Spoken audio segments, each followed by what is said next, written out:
వదరుచు కఠోరమైన మాటలు పలుకుచున్నారు. దోషము చేయు వారందరూ వెంకములాడుచున్నారు.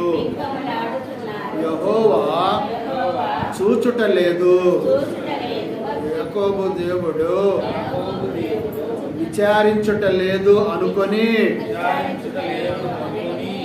యెహోవా వారు నీ ప్రజలను నలుగగొట్టుచున్నారు.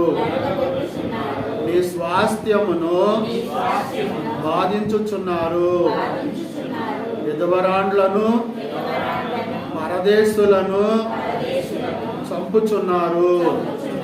తండ్రి లేని వారిని హతము చేయుచున్నారు. జనులలో పశుప్రాయులారా దీనిని ఆలోచించుడి. బుద్ధిహీనులారా మీరెప్పుడు బుద్ధిమంతులవుదురు.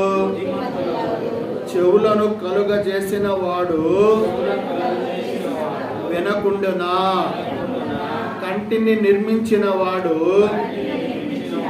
కానకుండునా? అన్యజనులను శిక్షించువాడు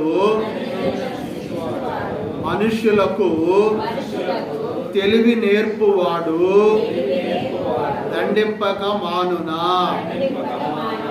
నరుల ఆలోచనలు వ్యర్థములని యెహోవా సెలవిచ్చుచున్నాడు. ఏం చెప్తున్నాడండి?